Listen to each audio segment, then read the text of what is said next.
నేను అడుగుతా ఉన్నది ఒకటి, ఈ ఈ ఈ 15 పాయింట్ ఈ 6,46,000 కోట్లకు నాన్ గ్యారంటీ అంటే గవర్నమెంట్కి అసలు మామూలుగా అయితే ఇది బడ్జెట్లోకి కూడా రాదు. ఎందుకంటే సెంట్రల్ గవర్నమెంట్కి కూడా ఎస్బీఐ ఉంటుంది, సెంట్రల్ గవర్నమెంట్కి కూడా ఐఓసి అనే ఇండియన్ ఆయిల్ కార్పొరేషన్ ఉంటుంది, హెచ్పిసిఎల్ అని ఉంటుంది. వాళ్ళు చేసిన అప్పులు సెంట్రల్ గవర్నమెంట్ ఖాతాల్లోకి రావు. హిందుస్థాన్ పెట్రోలియం కార్పొరేషన్ చేసే అప్పులు సెంట్రల్ గవర్నమెంట్ ఖాతాల్లోకి రావు.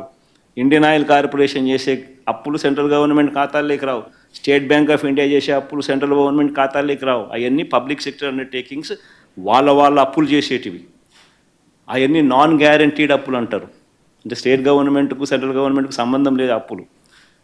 అటువంటి అప్పులు కూడా ఏదన్నా ఉంటే రాష్ట్ర ప్రభుత్వానికి ఉండేటి ఏదైనా ఉంటే అవి కూడా తీసుకోండి.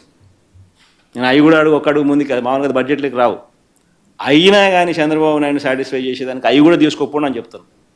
అవి కూడా తీసుకున్నా కూడా చంద్రబాబు నాయుడు గారు అధికారంలోకి వచ్చే నాటికి అధికారంలోకి దిగే నాటికి ఎంత అని చూస్తే, అధికారంలోకి ఆయన వచ్చే నాటికి 8,600 కోట్లు అప్పులు ఉంటే అలాంటి అప్పులు ఆయన దిగిపోయే నాటికి ఆ అప్పులు 77,000 కోట్లకు తీసుకుపోయాడు. అక్కడ కూడా ఆయనదే ఘనత.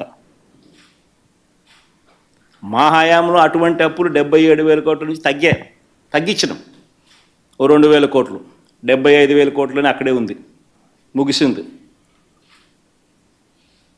అంటే ఆయన హయాంలో 54.98% compounded annual growth rate non guaranteed అప్పులు పెరిగిన శాతం.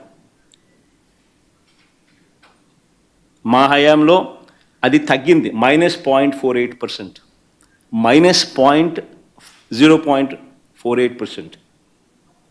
టోటల్గా ఆ అప్పులు అంటే టోటల్గా గవర్నమెంట్ అప్పులు, గ్యారంటీడ్ అప్పులు, నాన్ గ్యారంటీ అప్పులు ఆఫ్ ది గవర్నమెంట్ కూడా కలుపుకుంటే మొత్తానికి రాష్ట్రానికి సంబంధించిన అప్పులు ఎంత ఉన్నాయని చెప్పి చూస్తే, చంద్రబాబు నాయుడు గారు అధికారంలోకి రాకమునుపు 1,40,000 కోట్లు ఉంటే అది కాస్త చంద్రబాబు నాయుడు దిగిపోయే నాటికి 3,90,000 కోట్ల రూపాయలకు ఎగబాకింది.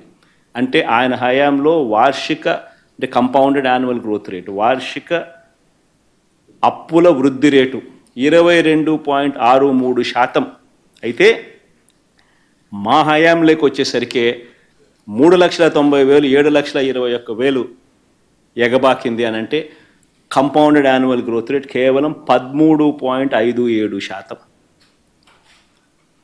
ఆలోచన చేయమని అడుగుతా ఉన్నా రాష్ట్ర ప్రజలందరికీ కూడా. ఎవరు ఆర్థిక విధ్వంసకారుడో ఈ లెక్కలు చూస్తే ఎవరికైనా కూడా ఇట్టే అర్థమవుతుంది.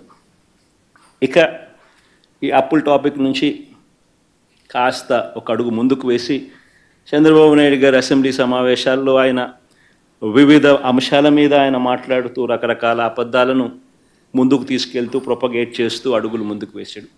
సరే, వాటికి కూడా రిఫ్యూట్ చేస్తూ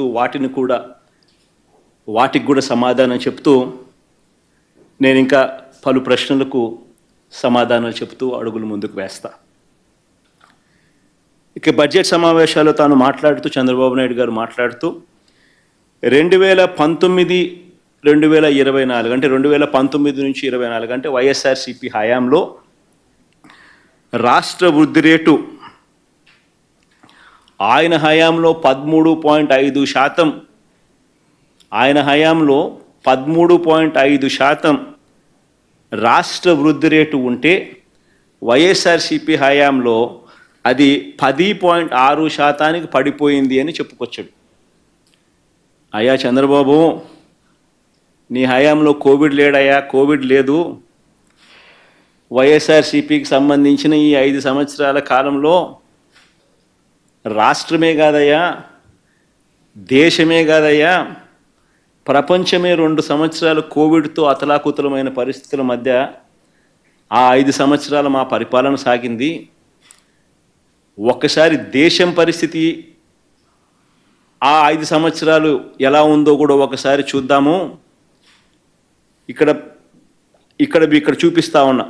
దేశంలో మిగతా రాష్ట్రాలకు సంబంధించి ఉజ్జాయింపుగా దాదాపుగా ఒక 25 రాష్ట్రాలకు సంబంధించిన లెక్కలు చూపించారు. ఉజ్జాయింపుగా దేశానికి సంబంధించిన గ్రోత్ రేటు కూడా చూపించడం జరిగింది. ఒకసారి దేశానికి సంబంధించిన గ్రోత్ రేటు కూడా ఒకసారి చూస్తే దేశం మొత్తం ఏ రాష్ట్రం తీసుకున్నా కూడా కోవిడ్ వల్ల దాని ముందు 5 సంవత్సరాలతో కంపేర్ చేస్తే 2019 నుంచి 24 మధ్య అంటే ఈ 5 సంవత్సరాలతో కంపేర్ చేస్తే ఏ రాష్ట్రమైనా కూడా ఇంతకు ముందు 5 సంవత్సరాల కన్నా గ్రోత్ రేట్ తక్కువే.